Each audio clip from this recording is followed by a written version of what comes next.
today, and our only reading today, comes from Genesis chapter 22, verses 1 through 14.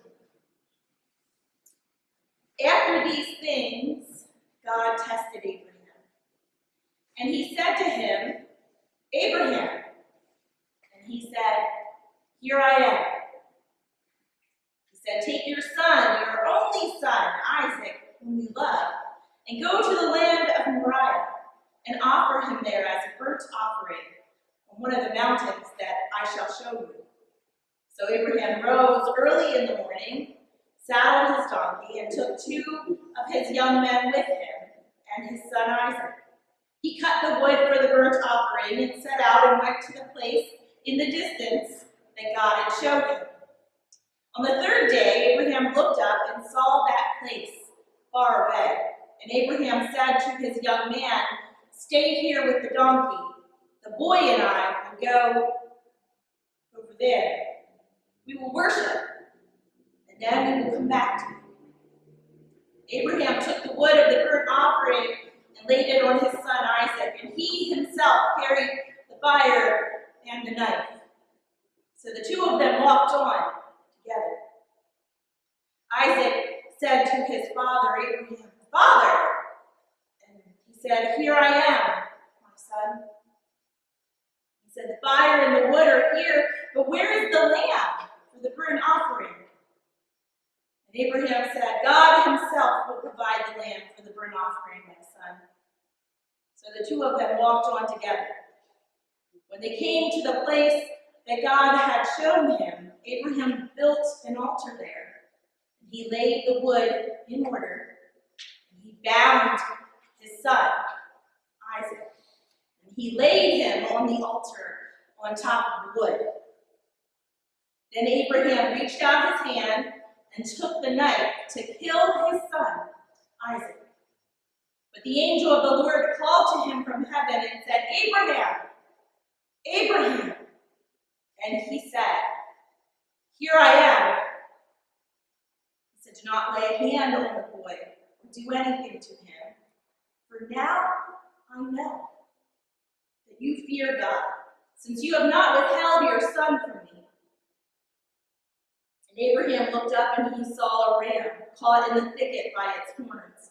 And Abraham went and looked at the ram and offered it up as a burnt offering instead of his son. So Abraham called that place, The Lord will provide. And it is said to this day, On the mount of the Lord it shall be provided. This is the word of the Lord. This chapter in Genesis is among the very best known and among the most difficult to understand in the entire story of Abraham. It sets us on edge. It grabs our attention because of its absurdity. We're shocked. We find it difficult to relate with. How could God ask this thing? How could Abraham obey? And yet this story teaches us, the people of faith, 3 very important lessons. One about the relationship that God has with his people, and specifically God's expectation of us. It reveals 2 very true and yet 2 very difficult to hold in tension attributes of God. God's greatness and God's goodness. Abraham is held up for us in the biblical tradition time and time again as a man of faith.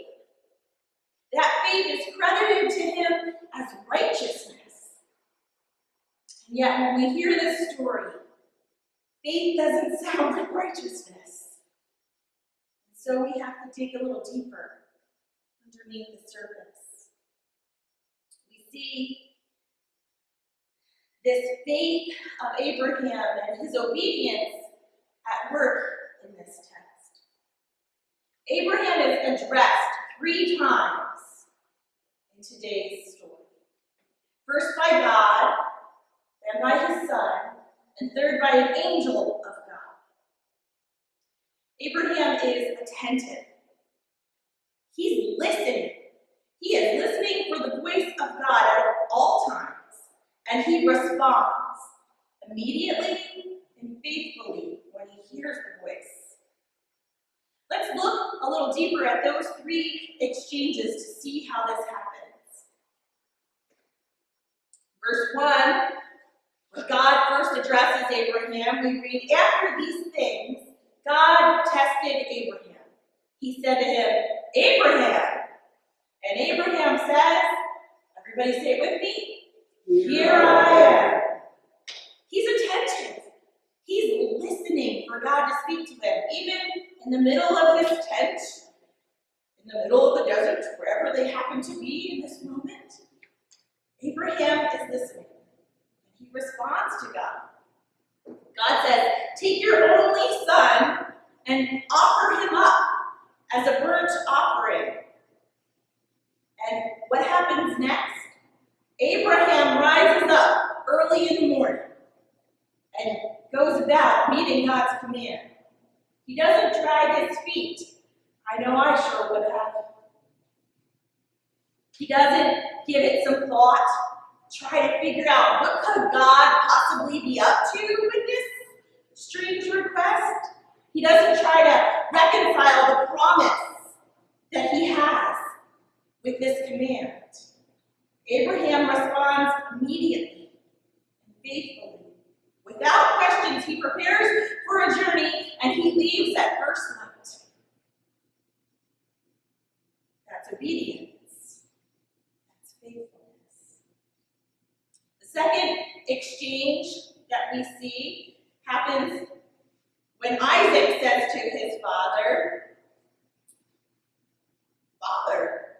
And Abraham, who is attentive even to those around him, says, say it with me, "Here I am." I don't think I would want to talk to my child at this point, knowing what I have to do, knowing that they don't know yet what I have to do. But Abraham does not shirk from his responsibility and from his son's conversation. And as Abraham listens and responds immediately to his son, when his son asks, "Hey, Dad, I see here's the fire. You have the knife. Where is the lamb?" Abraham could have said a lot of things, but his choice is to say, "God himself will provide the lamb for the burnt offering, my son." Can you hear the faith in this response? He doesn't know how God is going to fix this, but he has been with God. He has walked with God long enough to be sure that God can. He believes not only in the promise, but in the sovereignty of God. He believes that he must do what God asks him to do. There's no choice but to be obedient. And yet, he knows that God always keeps his word. It took him 25 years, but he got this son. He said he would be blessed, and those who hurt him would be cursed, and it happened. He's seen God be faithful, and he believes in God now. We get the third exchange. The angel of the Lord called from heaven, "Abraham, Abraham." Even in the midst of what must be emotional turmoil, in the act of being obedient to his God and preparing to slay his own son, the son that he loves, Abraham is listening. He is attentive. He hears God's voice, or the voice of the angel of the Lord, and he says, say it with me, "Here I am." He responds faithfully when the angel says, "Do not lay your hand on the boy or do anything to him." And it's interesting what is said next. "For now I know that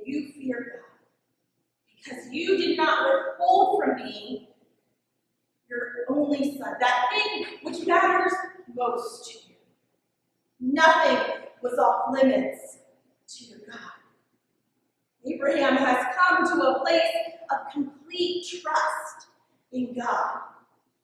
Even when the request seems unreasonable, even when it goes against his very heart, he holds nothing back from his God. Each time Abraham is listening, each time Abraham responds immediately, faithfully. Here I am.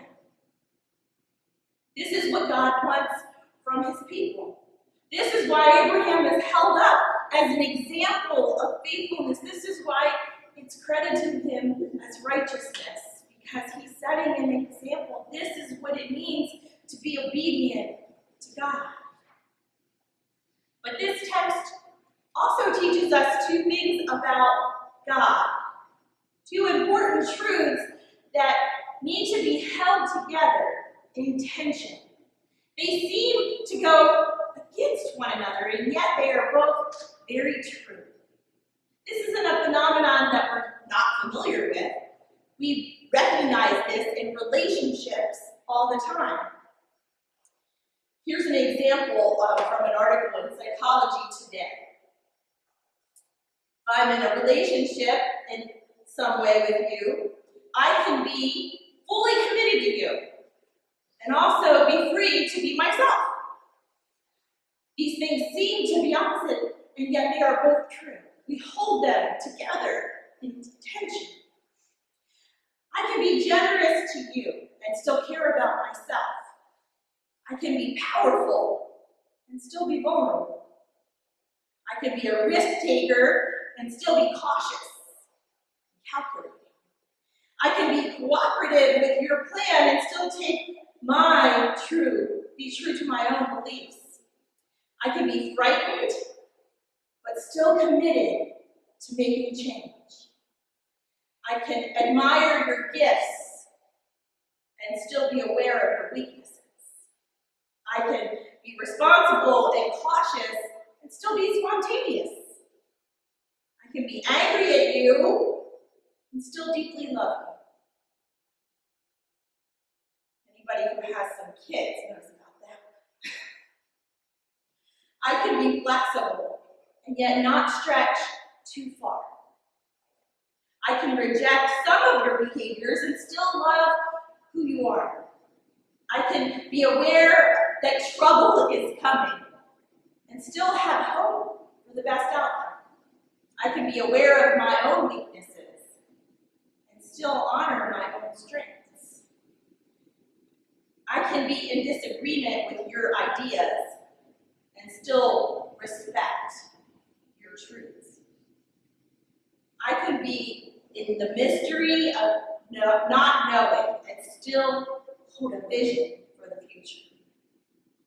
These are all examples of truths that we hold in tension all the time when we're in relationship with other people and how we function in those relationships. Today's text gives us two truths about God. It reveals them within the subtext. And these two truths must be held in tension in the same way we hold all these other things in tension. Through today's text, first we must face the reality that God is great. We say that in our little prayer, right? God is great and God is good. What does it mean that God is great? It means that God is sovereign. God is in control. God has all power and all authority, even over you. Therefore, God has the right and the ability to test us. And that is what happens at the beginning of this scripture. It says, Abraham is tested. We acknowledge this in the Lord's Prayer every time we pray it. When we pray that petition, God, lead us not into temptation. We are actually praying, God, please don't test me.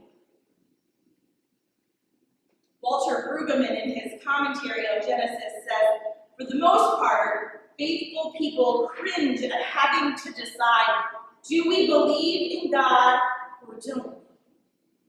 Few respond as readily as Abraham. However, this narrative asserts that we must decide. The testing is finally inescapable. Each of us, at one point in our lives, will come against some choice that will reveal whether or not we believe God. Do we believe what he says? Do we believe he is who he says he is, that he can do what he says he can do, that he keeps his promises? Do we believe God? God says to Abraham, I will make of you a great nation. God says also to Abraham, offer me your son. Abraham believed in the promise enough to obey the command that seemed to contradict it. He couldn't work out for himself how these two things could both be true. How could he hold them in tension? They seem impossible, and yet God provides a way. And this is the second truth that is revealed about God in this passage. God is a gracious provider. It may begin with God testing, but it ends with God providing. Abraham looked up and he saw a ram caught in the thicket by its horns. Abraham takes the ram and offers it up as a burnt offering instead of his son. So Abraham called that place, the Lord will provide. For some people today, this truth that God is a provider is more difficult to believe than God is one who tests. For it affirms that God and no one else, including ourselves, is the source of life. That no one else is bringing what we need. It brings a truth of dependence that is difficult for many of us to acquiesce to. And yet, we pray. Each time we say the Lord's Prayer, give me my daily bread.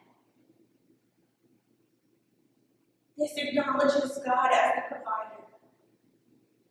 Moment to moment, the day-to-day provider of all that we need.